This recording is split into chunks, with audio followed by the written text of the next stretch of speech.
तीन तरीकों से ट्रांसफर होती है। एक होता है कंडक्शंस, दूसरा होता है कन्वेक्शन और तीसरा होता है रेडिएशन।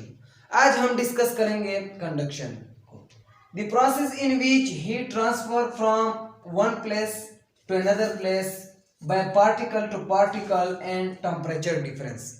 इसमें हीट ट्रांसफर होगा from one place to another place by particle to particle. Conduction के लिए जरूरी है कि एटम या पार्टिकल क्लोजली पैक्ड हो। कन्वेक्शन के लिए पार्टिकल का पोजीशन चेंज होना लाजमी है। तो कंडक्शन एक प्रोसेस है हीट ट्रांसफर का करने का, जिसमें हीट एक जगह से दूसरी जगह ट्रांसफर होती है by particle to particle, particle to particle. यही कंडक्शन प्रोसेस दो तरीकों से हीट ट्रांसफर कर सकता है। या किसी भी सब्सटेंसेस के लिए फ्री इलेक्ट्रॉन मौजूद हो उसमें, या किसी भी सब्सटेंसेस में एटम क्लोजली पैक्ड हो। क्योंकि कंडक्शन के लिए जरूरी है कि उसमें या तो एटम की वाइब्रेशन होगी या फ्री इलेक्ट्रॉन कोलाइड होकर हीट को ट्रांसफर करेगा। तो दो तरीके हैं हीट ट्रांसफर करने का कंडक्शन में, या तो फ्री इलेक्ट्रॉन हो या vibration of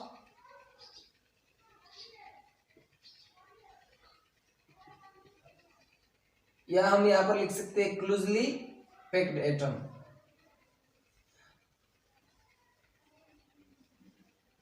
closely packed atom जरूरी है कंडक्शन के लिए। तो इसी कंडक्शन में कंडक्शन में कि मैकेनिज्म ऑफ कंडक्शन, क्वेश्चन इसी पर भी आ सकता है कि मैकेनिज्म ऑफ कंडक्शन। तो कंडक्शन में हीट किस तरह ट्रांसफर होती है।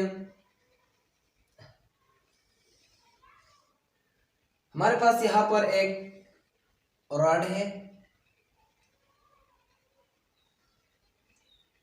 Metal rod. इसमें हमारे पास फ्री इलेक्ट्रॉन भी मौजूद है और एटम क्लोजली पैक्ड भी है।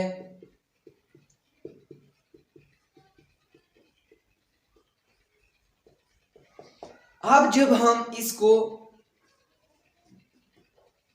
हीट सप्लाई करेंगे तो इन फ्री इलेक्ट्रॉन और एटम जो है, जो एटम मौजूद है क्लोजली, जब ये इस एटम को हीट सप्लाई हो जाएगी तो ये एटम वाइब्रेशन शुरू करेगा दूसरे एटम के साथ। उसकी काइनेटिक एनर्जी जो है वो इंक्रीज हो जाएंगी और फ्री इलेक्ट्रॉन जो है वो दूसरे फ्री इलेक्ट्रॉन के साथ कोलाइड करना शुरू कर देंगे और जो एटम है वो वाइब्रेशन करना शुरू होंगे। तो मेटल में जल्दी रिपीटली हीट आपको यहां पर ट्रांसफर, मेटल में हीट जल्दी ट्रांसफर हो जाए। कुछ चीज ऐसी भी है कि सॉलिड तो है, एटम क्लोजली पैक्ड है लेकिन फ्री इलेक्ट्रॉन नहीं है, जिसकी वजह से वो कहलाते हैं बेड कंडक्टर ऑफ हीट। हमारे पास उसकी एग्जांपल है वुड। एटम क्लोजली पैक्ड है लेकिन free electron no electron no present, electron not present. Electron के ना प्रेजेंट ना होने की वजह से वो कहलाते हैं बेड कंडक्टर। इस तरह और चीजें भी हैं जो बेड कंडक्टर है और कुछ है जो गुड कंडक्टर है। जो चीजें हीट को तेजी से अपने अंदर पास कर देगा, यानी ट्रांसफर करेगा एक जगह अपने अंदर, तो उसको हम कहते हैं गुड कंडक्टर। यही नहीं, अगर मेटल को कहो कि ये गुड कंडक्टर है तो इसके अंदर फ्री इलेक्ट्रॉन भी मौजूद है और एटम क्लोजली पैक्ड है। तो गुड कंडक्टर के लिए जरूरी है कि उसमें फ्री इलेक्ट्रॉन या क्लोजली पैक्ड एटम हो। और बेड कंडक्टर जो है उसके अंदर फ्री इलेक्ट्रॉन नहीं होते, इसलिए वो कहलाते हैं बेड कंडक्टर। अब वुड जो है वो बेड कंडक्टर है जिसमें फ्री इलेक्ट्रॉन नहीं है, और मेटल जो है उसमें फ्री इलेक्ट्रॉन है, तो कहलाएगा गुड कंडक्टर। इस तरह बहुत से एग्जांपल है। प्लास्टिक ये बेड कंडक्टर है, और सिल्वर जो है वो गुड कंडक्टर है। तो कंडक्शन के लिए जरूरी है कि उसमें या तो फ्री इलेक्ट्रॉन हो या क्लोजली पैक्ड एटम हो, तो कंडक्शन का प्रोसेस होगा। इसी तरह सॉलिड और लिक्विड और गैसेस में अगर देखा जाए तो कंडक्शन का जो प्रोसेस है वो किस मैटर के स्टेट में तेज होता है, तो वो है सॉलिड। क्योंकि सॉलिड में एटम क्लोजली पैक्ड होते हैं, और कंडक्शन का प्रोसेस का डिफिनीशन ये कहता है कि उसके लिए पार्टिकल टू पार्टिकल होना जरूरी है। और इस तरह gases state air is a bad conductor of heat. Gases जितनी भी है वो बेड कंडक्टर है। उसकी वजह यह है कि उसके अंदर पार्टिकल के अंदर जो स्पेसेस हैं, इंटरमॉलिक्यूलर स्पेसेस, वो लार्ज होते हैं।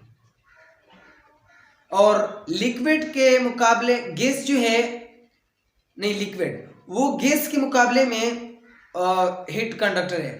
क्योंकि वाटर जो है वो बेड कंडक्टर तो है, लेकिन गैस के मुकाबले में हीट को ट्रांसफर कर सकता है, लेकिन कंडक्शन के जरिए से नहीं, वो कन्वेक्शन के जरिए से। तो गुड कंडक्टर और बेड कंडक्टर के लिए तीनों प्रोसेस का जिक्र करना लाजमी है। तो कंडक्शन के लिए इन दो चीजों का होना जरूरी है। अब हमने हीट को डिस्कस किया कि हीट ट्रांसफर होगा एक जगह से दूसरी जगह। व्हाट इज हीट, ये क्वेश्चन भी आ सकते हैं। The total kinetic energy of a body is called heat, या anything flow from hot body towards cool body is called heat. Heat का रिप्रेजेंट करते हैं हम कैपिटल क्यू, और उसका यूनिट है जॉल।